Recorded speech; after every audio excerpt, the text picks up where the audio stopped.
Ben ritrovati al terzo e penultimo appuntamento con il ciclo di webinar Beyond Change, oltre il cambiamento, organizzato da Venice Promex, l'Agenzia per l'Internazionalizzazione. Webinar che rientrano nell'ambito di un progetto più ampio, un progetto, il Sistema Nord-Est appunto per l'internazionalizzazione, finanziato dalla Regione Veneto e dalla Regione Friuli Venezia Giulia. Ma quali sono gli obiettivi che appunto si pone questo progetto? Innanzitutto motivare le imprese a cogliere le nuove opportunità che offrono gli strumenti digitali e perché no anche i nuovi modelli di organizzazione del lavoro e la finanza appunto alternativa. Però vi voglio parlare brevemente del progetto Sistema Nord-Est, appunto per l'internazionalizzazione. È stato pensato e fortemente voluto dalla Regione Veneto e dalla Regione Friuli Venezia Giulia, con l'obiettivo appunto di attivare delle azioni comuni tese anche a favorire l'apertura verso i mercati internazionali delle imprese del territorio, fare cultura d'impresa, conoscere appunto i nuovi strumenti digitali e perché no anche le occasioni di investimento naturalmente in chiave multinazionale. Sono coinvolti nel progetto la Finest SPA, la Camera di Commercio di Treviso e di Belluno, Venice Promex, aderiscono all'accordo anche Union Camero Veneto, la Camera Artigianale della Regione Istriana e la Camera di Commercio e Industria della Serbia in Italia, naturalmente come porta d'ingresso per l'area dei Balcani. Adesso vi faccio un breve riepilogo di quello che è stato fatto finora. Siamo appunto al terzo e al penultimo progetto, quello di oggi, il webinar dal titolo Come internazionalizzare con la finanza alternativa, quindi guardare il futuro. Lunedì prossimo, invece 29 novembre, parleremo dell'accesso agli strumenti nazionali di promozione dell'export, di penetrazione commerciale, di patrimonializzazione dell'impresa. Adesso andiamo subito a conoscere la nostra relatrice che appunto ci illustrerà e ci presenterà il webinar di oggi, Barbara Annoni, Wealth Advisor, si occupa di consulenza finanziaria e di pianificazione patrimoniale, una laurea in giurisprudenza e poi una specializzazione con 2 master, uno in Media Relation Business School Sole 24 Ore e un altro master in Governance del patrimonio e passaggio generazionale presso l'Università di Brescia. È anche fondatrice del Giardino della Finanza. Ve la presento subito, benvenuta Barbara. Grazie Elisa. Allora, internazionalizzare con la finanza alternativa, guardare il futuro. È abbastanza chiaro che parliamo di investimenti, della diversificazione di investimenti finanziari e quindi un'alternativa. Ma partiamo proprio dalla definizione. Che cos'è la finanza alternativa? Sì, la finanza alternativa non è una finanza creativa come si può immaginare, si intende un sistema alternativo al classico canale bancario appunto per l'accesso al credito. Quindi la finanza alternativa fornisce una serie di strumenti che possono aiutare le imprese a adire al credito al di là del sistema bancario. Allora, l'utilizzo appunto degli strumenti di finanza alternativa può rivelarsi una strategia vincente per le PMI italiane che vorrebbero affacciarsi appunto e consolidarsi sui mercati esteri.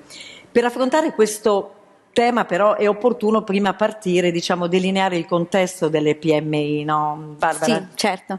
Le piccole e medie imprese sono il tessuto imprenditoriale del nostro Stato, dell'Italia, rappresentano il 95% del tessuto imprenditoriale italiano ed è una cifra altissima. L'Italia non è un paese come gli Stati Uniti in cui si sono sviluppate grosse multinazionali. Noi abbiamo proprio queste piccole e medie imprese che rappresentano appunto quello che i nostri imprenditori fanno.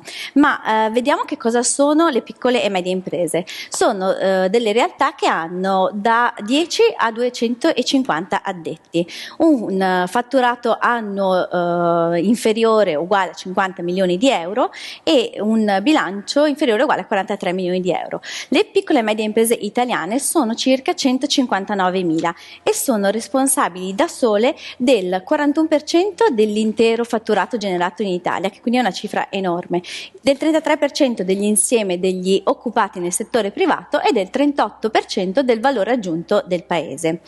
Dagli anni 70 ad oggi hanno subito una grande evoluzione. Negli anni 70 erano raggruppati in distretti diciamo regionali o comunque provinciali e quindi chiuse un po' in loro stesse. Dopodiché siamo passati agli anni 80 con l'idea del piccolo e bello, ripreso dal saggio di Schumacher, per poi passare agli anni 90 quando eravamo il secondo paese al mondo per impiegati nel settore manifatturiero, secondi dopo il Giappone. Negli anni 90 c'è stata anche l'avvento della cosiddetta globalizzazione e la globalizzazione è stata vista anche un po' come una sorta di liberalizzazione delle merci, perché sono state un po' abbattute le barriere che potevano esserci prima all'idea di essere un po' un distretto chiuso in se stesso, per cui le aziende hanno cominciato ad affacciarsi anche al mercato estero. La vera fase in cui si è visto come le aziende che si sono affacciate all'estero abbiano dimostrato una resilienza maggiore rispetto alle altre si è avuta con la crisi finanziaria iniziata nel 2007. Dal 2007 al 2013 l'Italia ha perso circa 13.000 aziende, quindi il 9% delle piccole e medie imprese che componevano il tessuto imprenditoriale italiano. Però si è notato come le imprese che si erano aperte all'estero abbiano, rispetto a quelle che non si erano aperte, abbiano registrato una performance del 17% in più nel sopravvivere e nel riadattarsi al cambiamento, e quindi questo era un fatto importante. Perché? Perché esiste un chiaro legame tra la propensione all'export e il grado di affidabilità delle imprese. Le imprese che si sono internazionalizzate sono più strutturate e sono anche fisiologicamente più forti. La capacità di esportare favorisce sia la crescita e lo sviluppo, nel senso che quando noi rimaniamo chiusi in noi stessi o nel nostro distretto imprenditoriale è più difficile che abbiamo uno scambio anche appunto con l'estero, con altri modi di vedere, con altre culture, con altre tecnologie che possono essere innovative. Ad esempio magari gli Stati Uniti possono essere più innovativi rispetto a noi e noi internazionalizzandoci riusciamo ad apprendere qualcosa in più rispetto a rimanere chiuse. All'aumentare della vocazione internazionale, la percentuale delle imprese nell'area di sicurezza di sicurezza percepita, quindi anche per l'erogazione del credito, passa dal 29% al 49%, quindi è quasi più del doppio, è quasi il doppio. E si riduce in modo speculare anche la percentuale di rischiosità dal 9% al 5,9%. E questi sono dei dati importanti comunque. Sì, allora io però vorrei chiederti quali sono le caratteristiche che devono avere le imprese, diciamo, per utilizzare questi strumenti di finanza alternativa, cioè lo possono fare tutte le imprese? Beh, allora, l'opportunità di affacciarsi all'estero è data, ci sono diversi motivi per cui un'impresa decide di affacciarsi a questo mondo. Un amico imprenditore una volta mi ha detto che è il confine naturale per la crescita dell'impresa, per cui una volta che un'impresa decide di crescere è come se rimanesse stretta nei confini nazionali.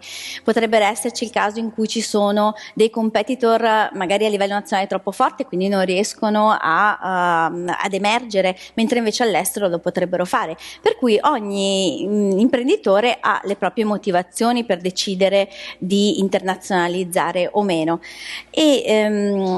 Però, secondo gli studi che sono stati fatti, l'internazionalizzazione garantisce anche una maggiore visibilità anche in termini di pubblicità all'estero, perché comunque un'azienda che diventa un brand internazionale è comunque un'azienda che ha un percepito diverso e sappiamo bene come possa essere importante anche il percepito che hanno i clienti rispetto all'azienda.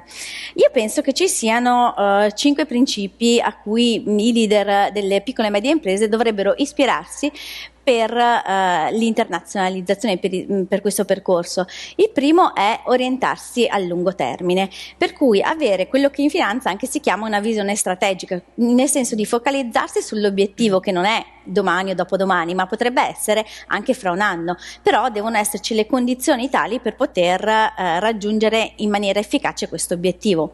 Il secondo punto è confrontarsi con i migliori. C'è una frase di Confucio che dice che se sei la persona più intelligente nella stanza, forse hai sbagliato stanza. In questo senso potrebbe essere che se sei già il migliore all'interno del tuo bacino di utenza, forse andando all'estero potresti imparare qualcosa di più che qui hai già imparato.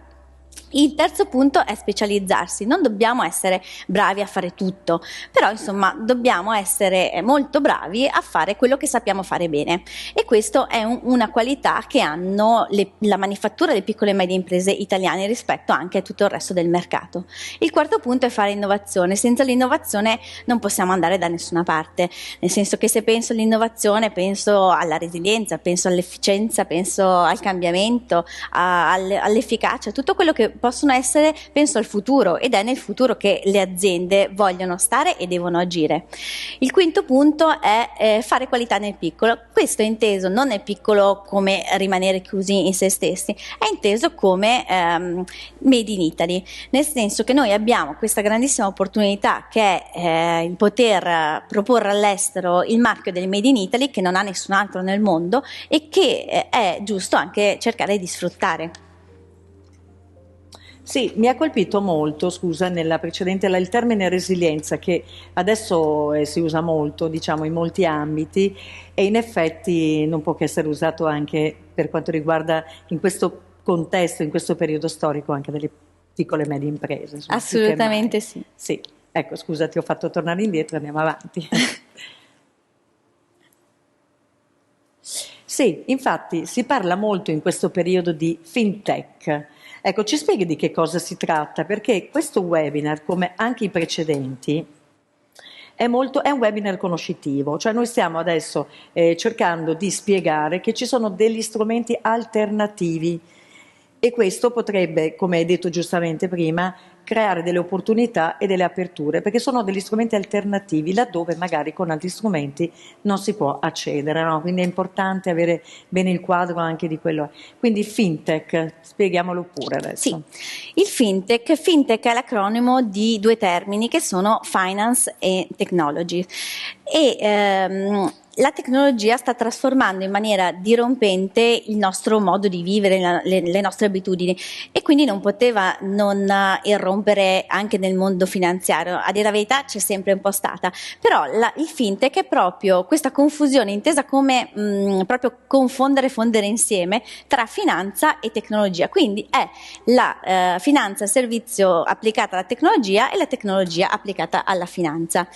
E che cosa dà in più il fintech? Dà una gran velocità, un abbattimento dei costi e una qualità in termini di user experience. Sappiamo tutti che oggi guardiamo molto appunto all'esperienza, e con il fintech riusciamo a testare immediatamente, ad avere un feedback immediato su quello che stiamo anche facendo. Quando parlo di fintech parlo non solo di tutti quegli strumenti di finanza alternativa che poi vedremo, quindi crowdfunding, direct lending eccetera, ma anche della personalizzazione, del real time, del mobile payment, del feedback immediati, delle chatbot. Sono tutta quella serie di strumenti che vengono utilizzati appunto dalla finanza per stare al passo con il cambiamento, ecco, diciamo, rispetto alla tecnologia.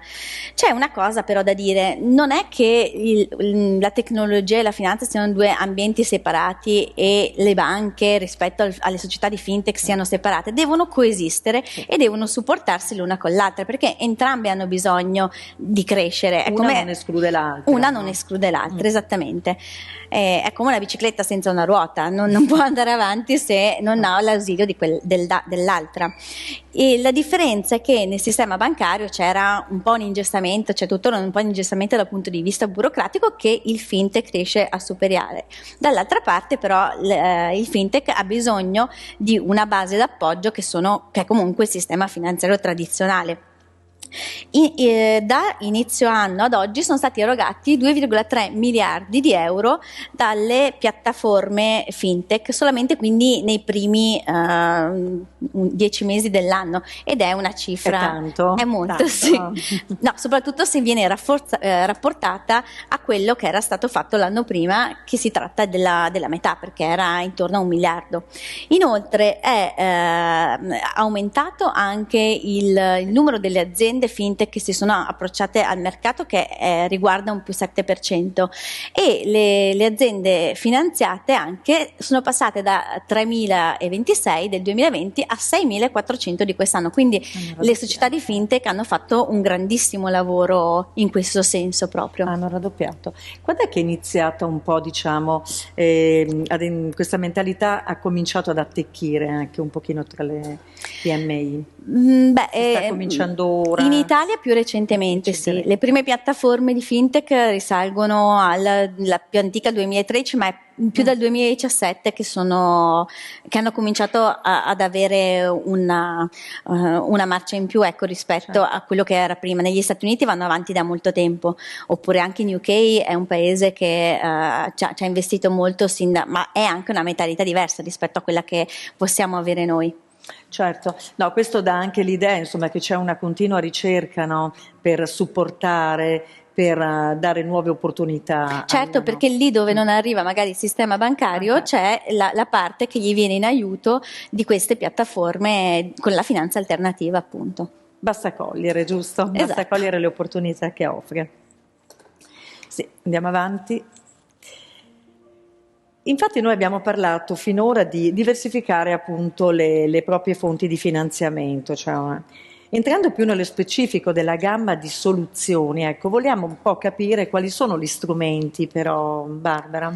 Gli strumenti della finanza alternativa. Della finanza alternativa, certo. Sì. Allora, partiamo dal mini bond. Il mini bond è uno degli strumenti di finanza alternativa. Si tratta di uno strumento di finanziamento per le aziende non quotate in borsa, è facile da emettere, non hanno tutte le complicazioni che possono avere la quotazione di un'obbligazione di una grande impresa sul mercato, e sostengono dei piani di sviluppo e operazioni di investimento straordinarie o di rifinanziamento.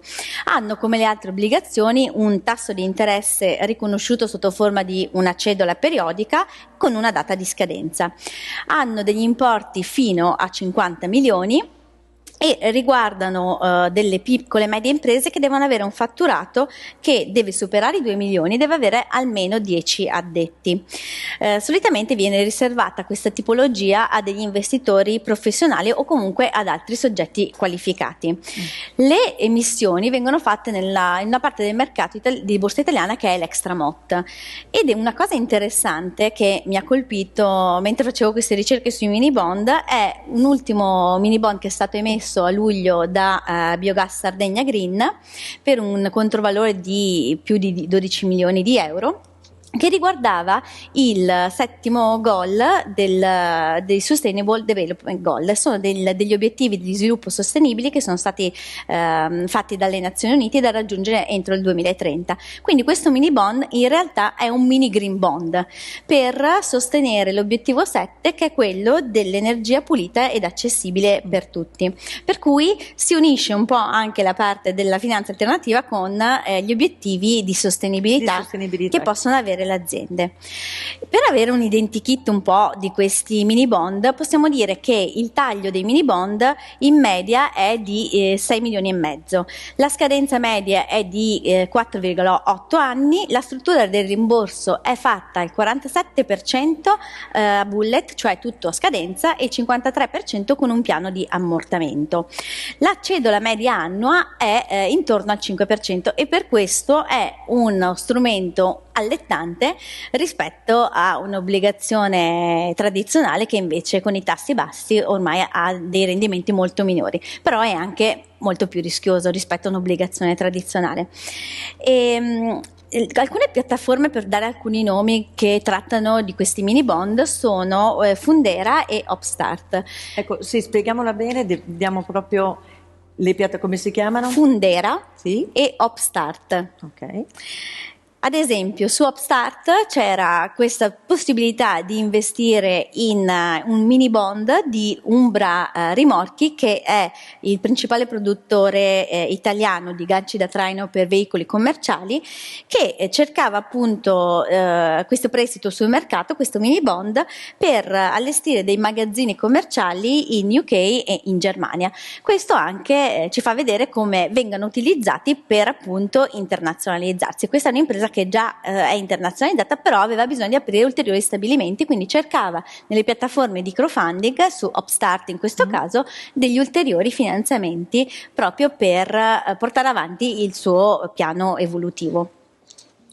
E un secondo strumento di finanza alternativa è quello del crowdfunding.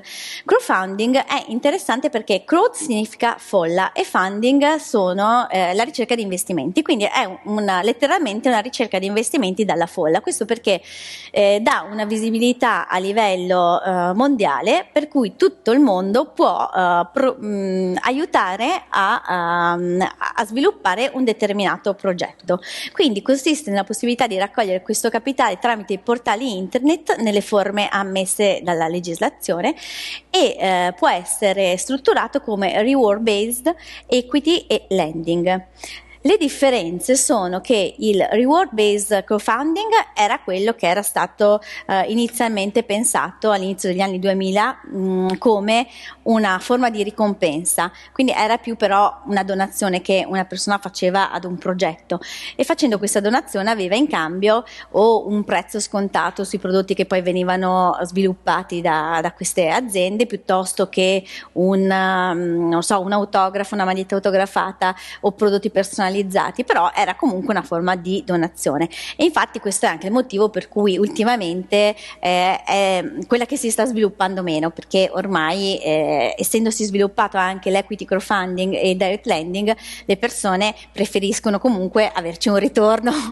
Sì, essere parte di un progetto, ma per avere naturalmente, insomma, ha perso un po' di appeal. Sì. Questo. Il reward crowdfunding, sì, esattamente, ha perso un po' di appeal.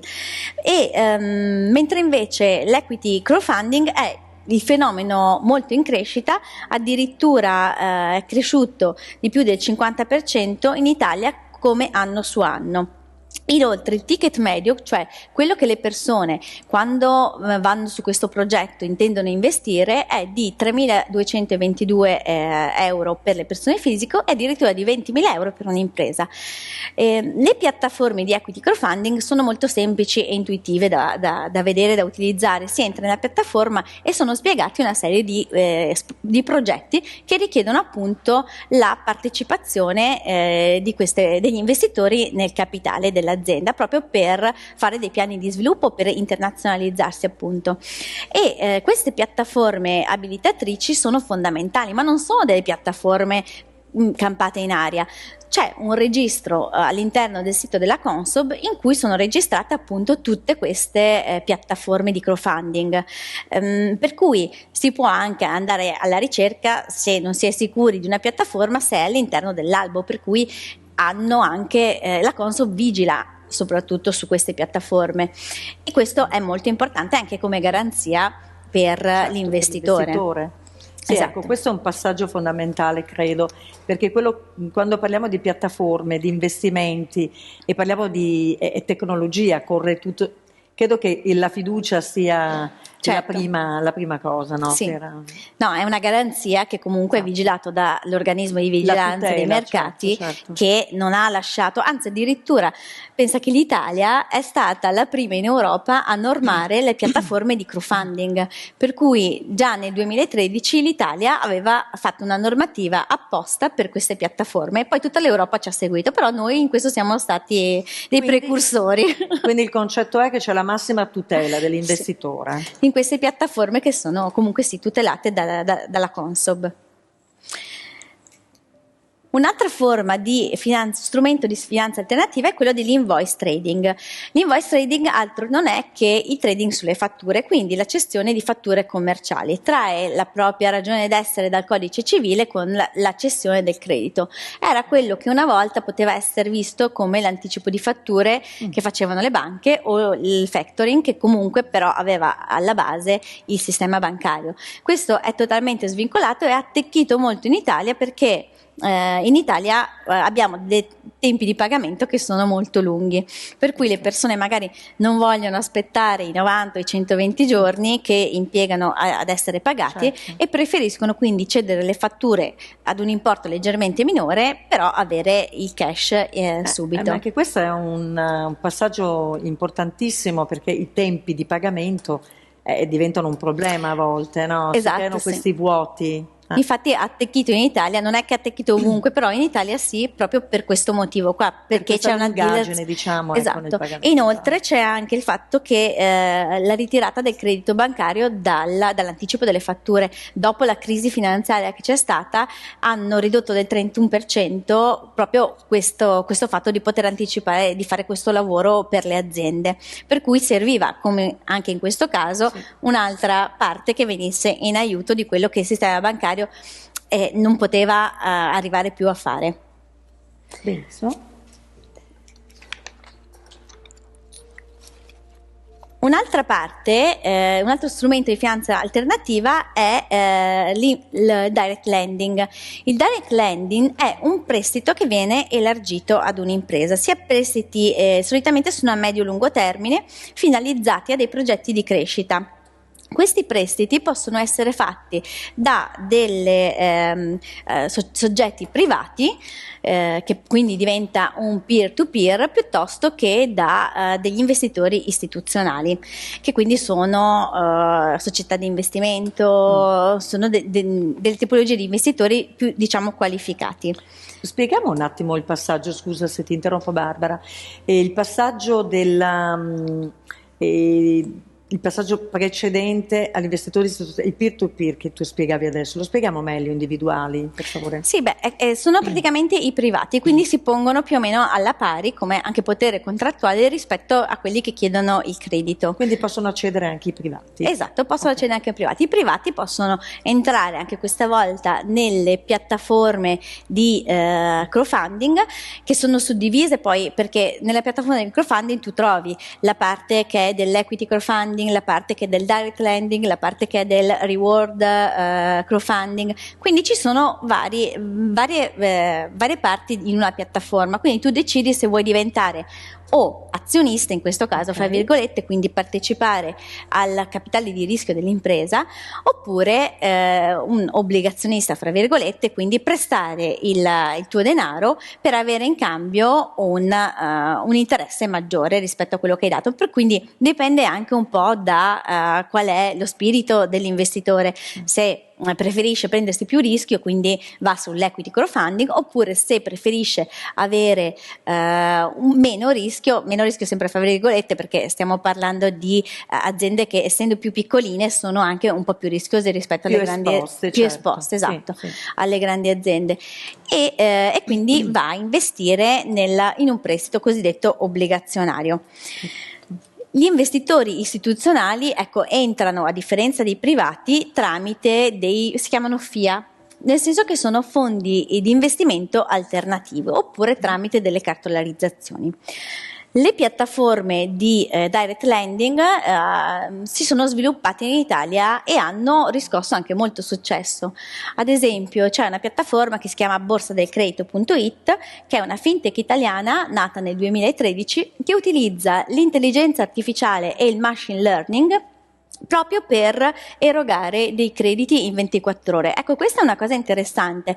Il fintech può utilizzare molti più dati probabilmente rispetto al sistema bancario, perché c'è addirittura una società indiana che afferma di utilizzare 1000 dati per ogni soggetto, per vedere quali sono le abitudini di questa persona che va a chiedere il prestito o comunque che va a chiedere l'equity, perché loro vedono anche le abitudini di consumo, vedono i pagamenti che fa, vedono anche tramite mobile payment, quindi c'è una profilazione probabilmente anche molto più accurata della persona in questo senso, perché proprio tramite gli strumenti della tecnologia che sono l'intelligenza artificiale e il machine learning riescono a farsi un'idea più completa. C'è un identikit. C'è un identikit della persona, esatto. E quindi se hai i requisiti, cioè perché mi ha colpito le 24 ore, no? È tutto molto rapido, naturalmente, però perché riescono a tracciare immediatamente un identikit, immediatamente, cioè, con i tempi brevi. Ecco, non so se vuoi spiegare questo passaggio, perché credo che i tempi siano fondamentali, no? Beh, sono delle modalità diverse, perché mentre una banca deve analizzare i bilanci, vedere una serie di cose molto più lunghe da analizzare, non è che loro non li utilizzano, ma utilizzano degli strumenti che sono molto più veloci. Appunto quello del machine learning o l'intelligenza artificiale velocizzano in maniera impressionante anche la ricerca dei dati, nel senso, se scriviamo il nome e cognome di una persona o di un'azienda anche online, nel giro di mezzo secondo abbiamo tutte le informazioni che possiamo volere, un po' di più, ma se dobbiamo fare una ricerca più approfondita, comunque tramite le tecnologie riusciamo a velocizzare in maniera impressionante questo processo. Ma davvero tecnologia e finanza sono vicinissimi, direi che proprio interagiscono offrendo dei servizi. Sì, sono sempre state vicine, perché altrimenti per comprare un'azione dovrei andare alla borsa di Milano ad alzare la mano. Adesso per cui corrono molto veloci. Adesso si sono velocizzati. Negli ultimi, potrei dire anche 20 anni, ma anche 2 anni, lo sviluppo che c'è stato è impressionante rispetto a come pensiamo. Lo sviluppo tra 800 e 900 e quello tra 900 e 2000 sono delle cose veramente pazzesche, no? È che a volte va talmente veloce che non ci rendiamo conto, no, della portata, no?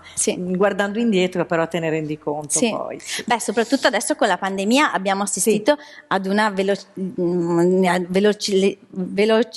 in una velocità pazzesca di queste anche piattaforme di fintech, perché le imprese avevano bisogno di credito, perché magari non si sapeva se sarebbe stato erogato dallo Stato, quali termini, però loro avevano la voglia di riprendersi, di andare avanti, per cui delle piattaforme che facevano direct lending, come ad esempio Credimi, sono state di supporto notevole per le imprese, perché hanno consentito di dargli quella liquidità che gli poteva servire in un momento del genere, che magari il sistema bancario, sottostando a determinate norme, non riusciva o non poteva legittimamente dare. No, cioè è interessante perché c'è questo, tra virgolette, soccorso, no?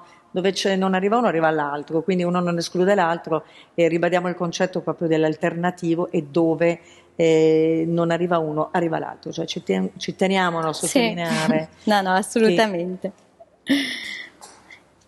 E appunto stavo tracciando qualche idea dei meccanismi del direct lending e citando alcune piattaforme, come avevo detto prima Credimi, October, che oltre che stare in Italia sta anche in Germania, in Francia, in Spagna, e Prestiamoci. E per quello che riguarda, diamo un po' di numeri, nel mercato i prestiti alle piccole e medie imprese hanno toccato nel mondo, esclusa la Cina, i 43 miliardi di euro, con un aumento del 51% anno su anno, quindi nel 2020 rispetto al 2019. Gli Stati Uniti sono sempre i precursori di queste cose, per cui hanno dato oltre 27 miliardi nel 2020, il Regno Unito 14 miliardi e l'Europa 4,4 miliardi. Però è interessante vedere come l'Italia sia il mercato più vigoroso dell'Europa continentale, perché ha prodotto 1,6 miliardi con un considerevole aumento rispetto all'anno precedente. Quali sono le caratteristiche del direct lending, cioè come viene fatto? Le imprese presentano la propria domanda sul sito, quindi c'è proprio nel sito c'è scritto vuoi candidarti? Sì. Uno si può candidare, sceglie qual è l'importo di cui necessita, sceglie la durata, sceglie quale può essere l'importo della cedola, fra virgolette, che vuole dare indietro, e gli calcolano direttamente come può essere fatto. C'è un form da compilare. Quindi una volta che si è compilato il form con tutti i dati dell'azienda, viene chiesta una documentazione da inserire sempre tramite la piattaforma, in cui viene richiesta talvolta anche solamente la partita IVA, per cui è un processo che è davvero molto più snello. Tu parlavi, entri nel sito, quale sito? Cioè nel sito in una piattaforma che fa crowdfunding, può essere... No, senza fare... Cioè, sì, può essere Upstart, quella ricerca, che... Sì, una delle piattaforme che ho citato prima. Si entra nella piattaforma, c'è scritto proprio la parte con scritto direct lending, e sulla parte direct lending ti chiedono se vuoi se cerchi dei capitali o se vuoi investire. Okay. A seconda di quello che tu vuoi fare, clicchi sull'una voce piuttosto che sull'altra, e se decidi che vuoi farti finanziare un progetto, vai proprio a compilare questa serie di cose. Quindi è abbastanza intuitivo anche il sistema, sì, no, per è molto semplice e intuitivo. Okay. Sì, l'ho visto anche io, l'ho provato anche io, per cui è proprio alla portata di tutti.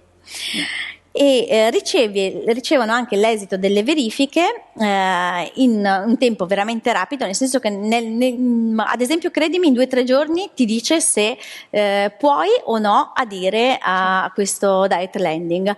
Una volta che si è stabilito che l'azienda può adire al prestito, viene impostata tutta una campagna pubblicitaria che dura più o meno 3-4 settimane, in cui viene analizzata l'azienda, si trovano i punti di forza, perché sul sito ogni azienda ha una descrizione che comprende anche un video in cui l'imprenditore, o comunque chi per lui, il management, descrive che cosa fa l'azienda, descrive quali sono le potenzialità dell'azienda, descrive che cosa ha fatto fino ad ora, dove vuole arrivare.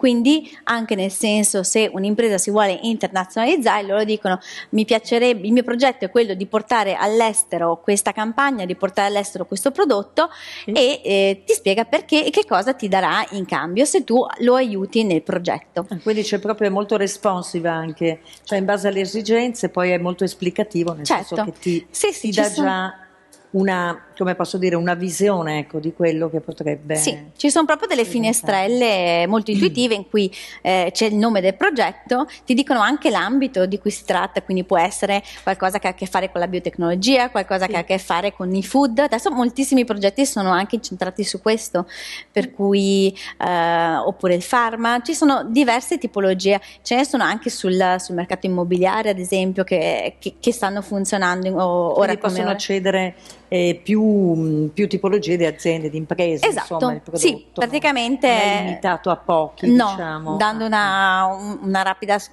occhiata, ci sono comunque vastissimi ampi temi, per cui uno può scegliere anche quello a cui si sente a cui è più sensibile, o quello che è più nelle sue corde. Certo. Quindi la velocità, la semplicità e la specializzazione anche appunto di questi operatori, che poi si occupano di accompagnarti in tutto questo processo, perché c'è il fatto che devono promuoverlo, devono poi trovare il matching anche fra i prestatori di denaro e quelli che invece i fruttori del denaro, per cui può essere fatto in maniera automatica o manuale. In maniera automatica nel senso che una persona decide di delegare e dire: io voglio investire in questo progetto, e loro ti trovano il settore più affine.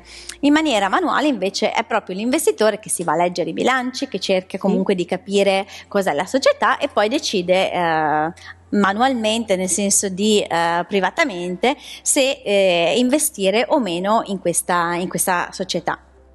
Barbara, mi viene spontanea una domanda, mi metto dalla parte del piccolo imprenditore, no, che decide di approcciarsi a questo tipo di investimenti. Riesce ad interagire bene con queste piattaforme? Cioè, prima dicevamo che sono molto responsive, nel senso che sono abbastanza veloci, ma c'è una buona capacità di interazione laddove davanti a questo schermo, davanti a questa piattaforma, per uno che non ha mai approcciato? Sì, sono costruite apposta in maniera facile perché il fintech è semplice, deve essere semplice, cioè è nato proprio per sopperire a magari il sistema tradizionale che è un po' più ottuso, ostruso nel cercare di capire, tante volte non si capiscono i meccanismi perché per avere un mutuo devo aspettare 3 mesi, 4 mesi, mentre invece ecco il fintech è nato appunto per cercare di velocizzare tutto il sistema, quindi quello che prima dicevo della user experience, quindi Sì. è proprio questo, nel senso di aiutare gli imprenditori che si affacciano a questo mondo, sia per cercare di ottenere credito o magari anche per darne, devono trovare il sistema più semplice possibile. Agile. Adesso parliamo molto, no, di agilità e lavoro agile, insomma, e quindi esatto. Anche la finanza, gli investimenti devono essere agili e comprensivi. Esatto, agili e comprensivi, però comunque sempre tutelati, perché anche gli investitori che investono in questi progetti devono compilare un modulo di adeguatezza, per cui vengono profilati, nel senso che non devono conoscere quello in cui stanno investendo, e anche questo è una garanzia comunque di tutela sia per l'investitore che anche per l'azienda che va a chiedere il prestito. Comunque la trasparenza, tutti i criteri che il sistema bancario ha dovuto immettere con Basilea 3, Basilea 4, quindi la trasparenza, la semplicità, la chiarezza che devono avere sono stati recepiti e assorbiti tutti dalle piattaforme di fintech. La finanza non dorme mai, eh? No. Non può, anche perché comunque nel mondo si svegliano certo. Quando noi dormiamo, in Cina il mercato è aperto. Ovviamente sì, esatto, abbiamo dei flussi diversi. Io ti interrompo sempre, Barbara, perché poi mi vengono mille curiosità, insomma, anche perché ci mettiamo anche dalla parte appunto di chi in questo momento ci sta seguendo, no? E quindi ti interrompo, direi anche troppo. No, vabbè.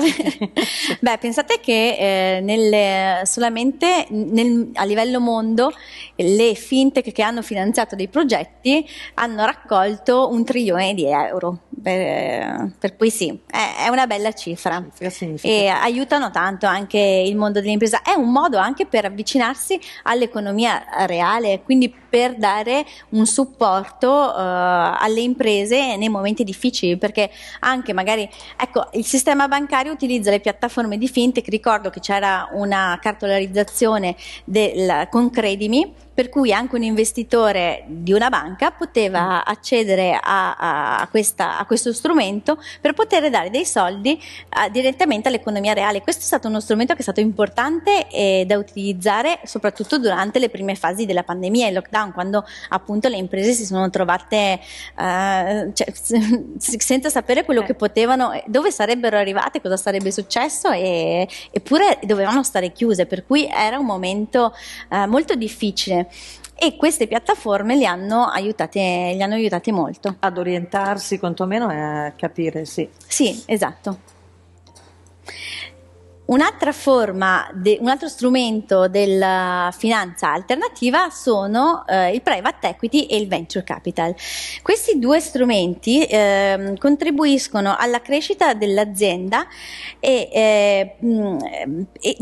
per poi uscirne dall'azienda ricavandone una plusvalenza. La differenza che c'è tra l'equity crowdfunding che abbiamo visto prima e i fondi di private equity e venture capital è che nell'equity crowdfunding diciamo che è un prodotto standardizzato, nel senso che viene presentato questo prodotto, la possibilità di investirci, però le condizioni sono quelle per tutti. Nei fondi di private equity, come in quelli di venture capital, invece c'è un potere contrattuale maggiore che hanno gli investitori rispetto alle altre parti. Perché? Perché con queste due tipologie di strumenti di finanza alternativa gli investitori entrano proprio nel board, quindi anche nel consiglio di amministrazione talvolta della società. Per cui anche qua bisogna vedere cosa preferisce fare un imprenditore, perché un fondo di private equity, un investitore che entra nel private equity di un'azienda è consapevole che deve aiutare l'azienda con il proprio know-how proprio per aiutarla nei piani di sviluppo. Mentre invece nell'equity crowdfunding non c'è questo potere che può avere l'investitore di inserirsi nelle decisioni aziendali, non si inserisce, mentre invece nei private equity è un investimento anche più a lungo termine, perché in media ci mettono tra i 5 e i 10 anni, cioè ci stanno investiti tra i 5 e i 10 anni per avere dei ritorni interessanti, però in questi 5-10 anni l'azienda viene ristrutturata e quindi può essere che l'idea sia quella di portarla all'estero, per cui entrano proprio dei tecnici, dei manager che ristrutturano l'azienda per farla rifiorire in un certo senso.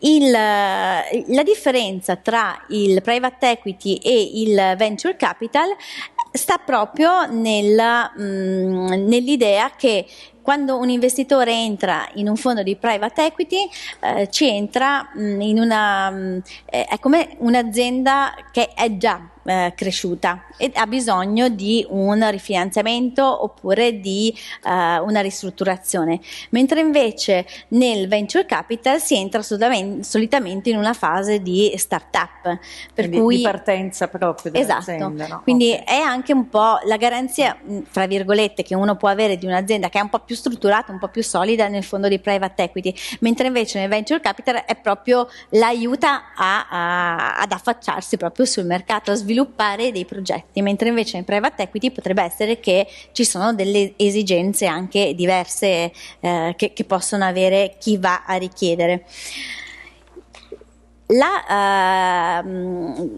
La tipologia del venture capital quindi si staglia appunto per queste fasi di start-up dell'impresa.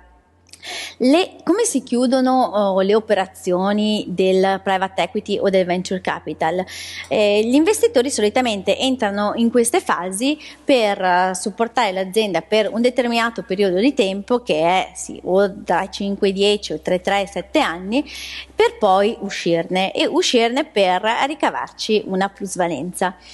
Come si esce? Si esce o con la quotazione in borsa dei titoli dell'azienda partecipata, quindi dell'azienda che ha fatto entrare questo fondo di private equity, quindi con un IPO, o con la vendita dei titoli di questa azienda ad un'altra società o a un investitore istituzionale, o con il riacquisto della partecipazione da parte del gruppo imprenditoriale originario, nel senso che l'imprenditore che ha avuto bisogno del fondo di private equity per ristrutturarsi, del venture capital per crescere, poi a un certo punto capisce che il progetto sta funzionando bene e decide di ricomprarsi le quote, quindi di rientrare in possesso totalmente della sua azienda per poterla poi portare dove la vuole portare, o altrimenti con la vendita a nuovi o vecchi soci.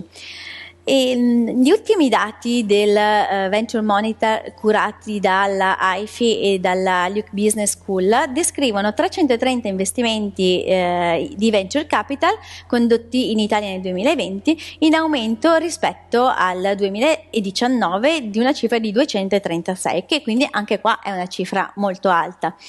E 126 sono stati condotti da fondi e veicoli, 96 da business angel. E anche qui vediamo come anche i business angel creano queste figure di imprenditori che credono, sono proprio degli angeli che aiutano le imprese nello sviluppo, sono supportati anche in questo caso da altre piattaforme. L'investimento totale che è stato fatto nel venture capital è di 646 milioni, che è in linea con l'anno precedente, per cui queste forme di finanza alternativa, che erano quelle che erano nate un po' prima rispetto a tutte le piattaforme di crowdfunding, si sono un po' fermate perché stanno prendendo piede sempre di più gli strumenti delle piattaforme fintech, quindi l'equity crowdfunding, il direct lending, per cui vediamo che lo sviluppo di quelle altre forme è molto maggiore e molto più accelerato rispetto a queste vecchie, fra virgolette, forme di finanziamento, insomma, a cui poteva dire l'imprenditore. Allora, abbiamo fatto... no, ce ne sono ancora. Sì.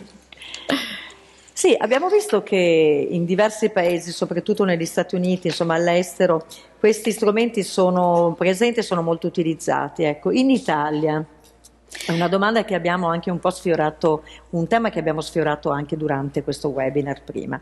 In Italia ci sono queste piattaforme, quali sono, ma soprattutto a chi si rivolgono? Ecco, mi viene da chiederti. Sì, allora le piattaforme ci sono e ce ne sono anche abbastanza in Italia. Si rivolgono appunto agli investitori privati o istituzionali, poi dipende anche dal taglio, perché i mini bond ad esempio hanno dei tagli maggiori che magari un investitore privato o un piccolo risparmiatore non si può permettere, perché ad esempio ci sono anche dei minimi di investimento nelle piattaforme anche di equity crowdfunding. Ad esempio ci sono alcune che ti dicono che l'importo minimo è 500 euro, altre che l'importo minimo è 50 euro, per cui anche a seconda di questo una persona può decidere se investirci o meno.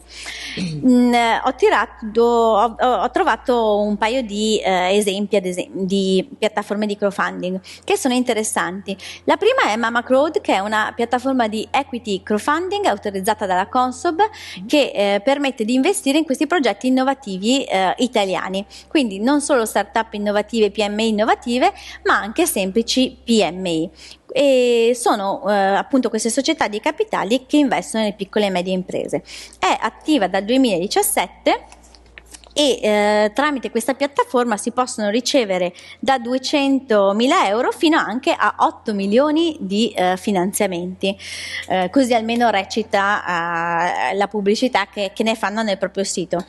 L'iter è presentare la propria candidatura, quindi compilando un form, caricando alcuni documenti.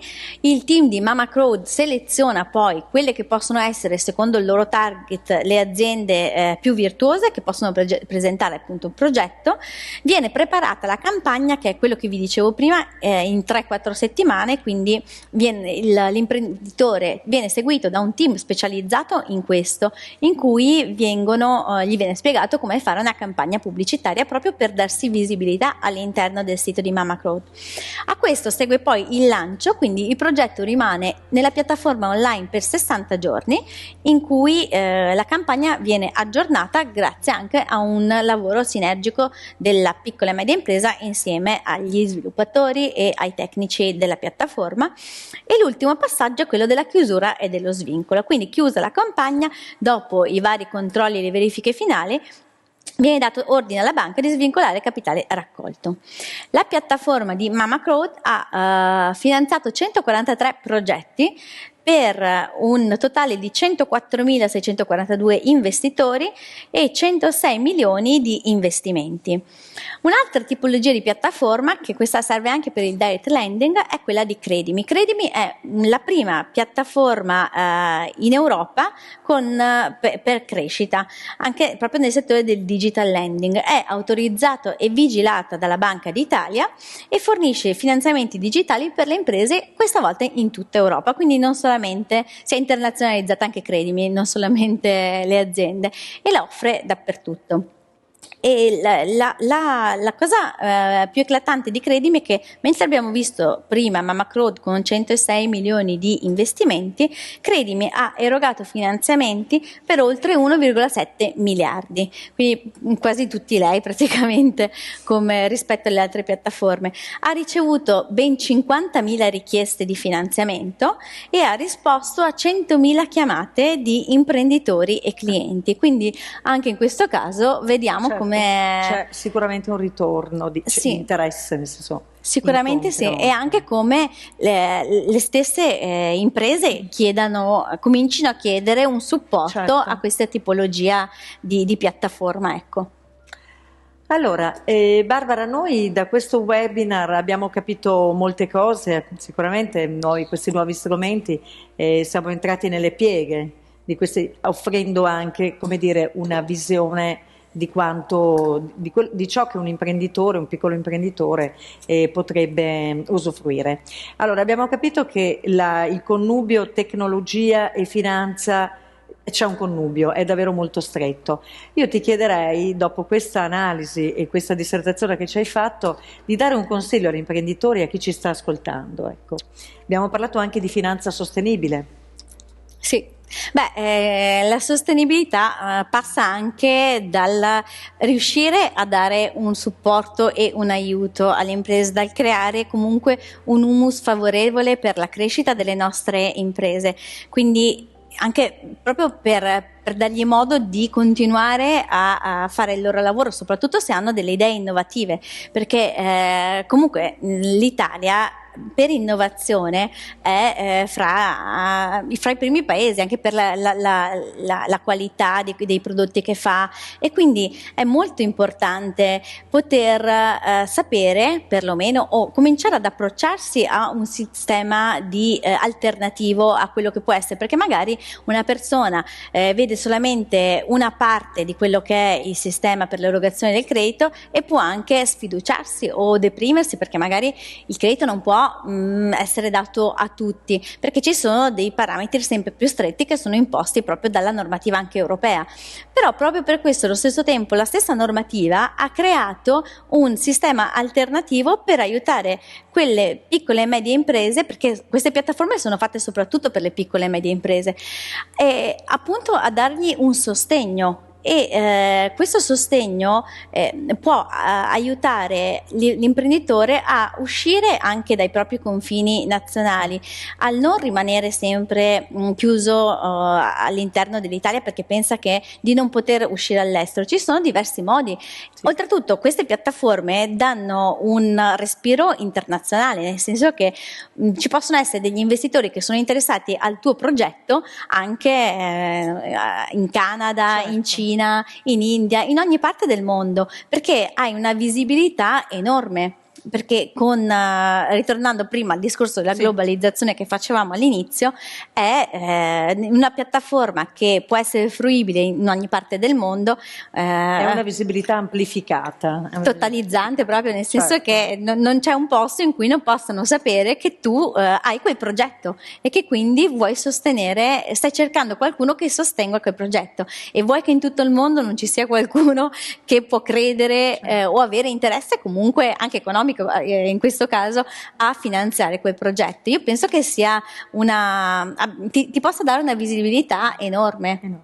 Sì, riassumendo ancora, stringendo ancora di più, direi che è accessibile, quindi accessibilità, rapidità, semplicità, ma anche sicurezza. Abbiamo parlato molto della tutela di questi strumenti, cioè come l'investitore viene tutelato. Credo che siano le parole chiave con cui si può concludere questo nostro webinar. Io ringrazio Barbara Annoni per essere stata con noi, Wealth Advisor, ovviamente consulente finanziaria ed esperta anche in consulenze patrimoniali. Ringrazio chi ci ha seguito finora e vi do appuntamento sempre dal Digital Showroom di Venice Promex lunedì prossimo per l'ultimo appuntamento, 29 novembre, con l'accesso agli strumenti nazionali di promozione dell'export, di penetrazione commerciali, di patrimonializzazione dell'impresa. Grazie per averci seguito e grazie ancora a Barbara Annoni. Grazie a te. Arrivederci. Grazie a tutti.